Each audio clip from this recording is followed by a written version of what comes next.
जय श्री कृष्णा दोस्तों। मैं आप लोगों के लिए ऐसा स्टॉक लेकर आता हूं जो ब्रेकआउट देने की तैयारी कर रहा हो या ब्रेकआउट दे चुका हो, क्योंकि दोस्तों इस तरह के स्टॉक में ऊपर जाने की अधिक संभावना बना होता है। तो आज मैं आप लोगों के लिए एक ऐसा ही स्टॉक लेकर के आया हूं जो ब्रेकआउट दे चुका है।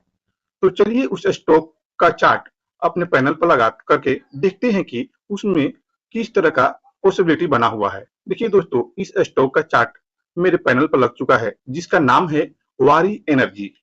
इस स्टॉक का अभी 5 मिनट टाइम फ्रेम में ये चार्ट लगा हुआ है। तो चलिए इसको हम लोग वन डे टाइम फ्रेम में चार्ट लगा करके देखते हैं कि इसमें कैसा मूवमेंट करने की संभावना है। तो देखिए दोस्तों, इस स्टॉक का chart one day time frame में लग चुका है और ये स्टॉक को अगर हम लोग थोड़ा चार्ट बड़ा करते हैं तो और इसमें हम लोग को क्लियर पता चलेगा। हाँ दोस्तों, मैं आप लोगों को आज इसमें एक चीज बताना चाहता हूं जो कि ये किसी भी स्टॉक में इस तरह का अगर चीज हम लोग को पता चल जाए, एक क्लियर मूवमेंट पकड़ने के लिए हमें अगर सपोर्ट और रेजिस्टेंस को फाइंड आउट कर ले तो हमें उस स्टॉक में एक अपसाइड का या डाउन साइड का मूवमेंट पकड़ने का मतलब बहुत अधिक संभावना बन जाता है। तो चलिए हम लोग इस स्टॉक में सपोर्ट और रेजिस्टेंस के बारे में थोड़ा जान लेते हैं, फिर उसका मेन पॉइंट पर बात करते हैं। तो देखिए दोस्तों, जब किसी भी स्टॉक में सपोर्ट और रेजिस्टेंस जो बनता है तो कभी वो सपोर्ट रहता है और फिर वो कभी रेजिस्टेंस का काम करता है। तो देखिए, जब ये स्टॉक शुरू हुआ था यानी अक्टूबर 2024 में, तो जब ये आईपीओ के रूप में शेयर मार्केट में ओपन हुआ तो वहां जब शुरू होने के बाद इसमें एक गिरावट हुआ और फिर गिरावट के बाद जब ये अपना ओपन लाइन के ऊपर निकला तो देखिए इस रेजिस्टेंस के रूप में जब यहाँ छोटा लिया था और जब इसका ऊपर निकला तो यहाँ से ये वन वे डायरेक्शन में मूव किया। यहाँ से देखिए कितना अच्छा अप साइड में वन वे ये ऊपर गया है और फिर जब ऊपर जा करके इसमें गिरावट शुरू हुआ तो उसी मतलब जो ओपन इसका कैंडल था उस कैंडल का ही जो लाइन ड्रॉ हम लोग किए हैं तो उस लाइन के पास ही मतलब आकर के यहाँ ये सपोर्ट लिया और फिर यहाँ से एक अच्छा अपसाइड में ट्रेंड किया। तो मेरा कहने का मतलब यही था दोस्तों कि अगर हम लोग को सपोर्ट और रेजिस्टेंस किसी भी स्टॉक में फाइंड आउट कर लेते हैं हम लोग तो वहां से हमें एक अच्छा मूवमेंट पकड़ सकते हैं उस स्टॉक में। तो देखिए, जब ये यहाँ से अपसाइड किया तो ये अपना एक स्विंग हाई लगा करके फिर ये डाउन ट्रेंड में आया। तो यहाँ आकर के देखिए फिर इस जगह पर इसमें सपोर्ट बना और जब इस सपोर्ट का ब्रेक डाउन किया तो देखिए इसमें गिरावट हुआ और जब फिर ये ऊपर निकलने के लिए चला तो जो पहले इसका सपोर्ट था अब वो क्या हुआ, रेजिस्टेंस के रूप में काम करना शुरू कर दिया। देखिए यहाँ एक बार रेजिस्टेंस लेकर के ड्रॉप हुआ, फिर यहाँ एक बार रेजिस्टेंस लेकर ड्रॉप हुआ। यहाँ जब इस जो इसका रेजिस्टेंस था इस रेजिस्टेंस का ब्रेकआउट हुआ तो देखिए दोबारा फिर आया तो यहाँ सपोर्ट लिया। अब हम लोग देखते हैं कि जब ये अपना रेजिस्टेंस के पास पहुंचा तो इसमें कैसा स्थिति बना और यहाँ पर किस तरह का ये मतलब ट्रेडिंग किया।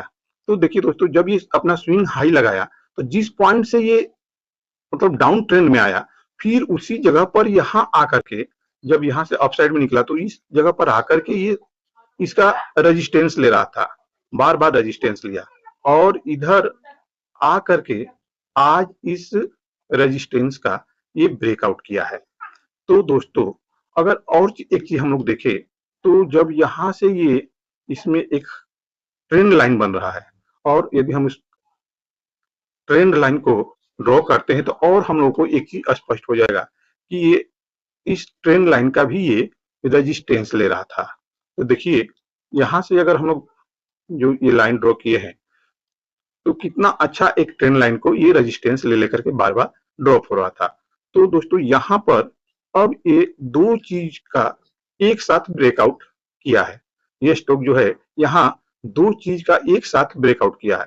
एक तो ये इसका जो ये रेजिस्टेंस था और दूसरा ये ट्रेंड लाइन। तो इन दोनों का आज एक अच्छा बुलिश कैंडल के साथ ब्रेकआउट किया है।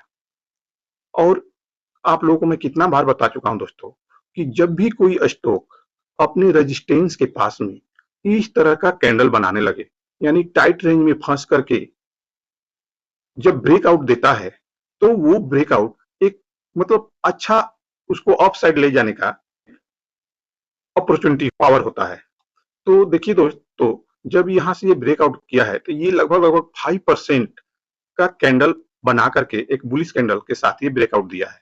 तो एक ये भी है कि जब भी कोई रेजिस्टेंस या ट्रेंड लाइन या इस तरह का रेजिस्टेंस का ब्रेकआउट होता है, तो वहां पर अगर कोई कैंडल 5% से 8% का बन करके उस रेजिस्टेंस का ब्रेकआउट होता है, तो बहुत ही अच्छा मैंने ब्रेकआउट माना जाता है। यदि यहाँ मान लीजिए 15 से 20% का कैंडल बना करके ये ब्रेकआउट करता, तो फिर यहाँ अपसाइड निकलने का इसमें उतना संभावना नहीं होता, क्योंकि यहाँ पर जो भी बायर अब एंट्री बनाते तो उनका एसएल बहुत बड़ा होता। लेकिन ये जो कैंडल ब्रेकआउट दिया है, इसमें एसएल छोटा होगा, तो आने वाले दिनों में इसमें बायर प्रोएक्टिव होकर के बाइंग शुरू करेंगे, क्योंकि यहाँ एसएल बहुत ही छोटा है। तो आप लोग इस स्टॉक को अपने वॉच लिस्ट में रखिए दोस्तों, और जब भी ट्रेडिंग करने बैठिए तो इसका चार्ट लगा करके आप लोग रीड करिए, और तब इसमें एक अच्छा आप लोगों को मूव पकड़ने को मिलेगा। और देखिए दोस्तों, क्योंकि ये जो स्टॉक ब्रेकआउट किया है, तो इस रेजिस्टेंस का तो ब्रेकआउट किया ही है, और ये लगभग लगभग नियर अपने ऑल टाइम हाई के पास में जो ये ब्रेकआउट हुआ है, तो अब इस जो ऑल टाइम हाई है, वो अब लगभग लगभग यहाँ कोई इसके लिए रुकावट का काम नहीं होगा। जब निकलेगा तो ये अपना ऑल टाइम हाई को ब्रेक करके ऊपर चला जाएगा। तो इसलिए इस स्टॉक को मेरे नजर में अधिक इसमें अपसाइड निकलने की संभावना है, और ये यहाँ से अपसाइड जा सकता है। तो दोस्तों, एक बात बता दूं कि इसमें आज मैं एक छोटा क्वांटिटी ऐड किया हूं, और जब ये यहाँ से ऊपर निकलेगा तो इसमें मैं और एक अच्छा क्वांटिटी ऐड करूंगा। हाँ दोस्तों, मैं जो ये इस स्टॉक का चार्ट पैटर्न बताया हूँ, ये केवल और केवल एजुकेशन और लर्निंग पर्पस के लिए है। इसमें आप लोगों के लिए किसी भी प्रकार का बाय सेल या पोजीशन बनाने का मेरे तरफ से सलाह नहीं दिया जा रहा है। इसलिए आप लोग मेरे कहने पर इसमें किसी भी प्रकार का पोजीशन न बनाएं। तो ये चार्ट पैटर्न समझाने का तरीका आप लोग को अच्छा लग रहा है, तो मेरे चैनल को लाइक करिए, सब्सक्राइब करिए और शेयर करना नहीं भूलिए। तो मिलते हैं फिर किसी दूसरे स्टॉक के चार्ट पैटर्न पर करने के लिए। तब तक के लिए थैंक यू। जय श्री कृष्णा दोस्तों।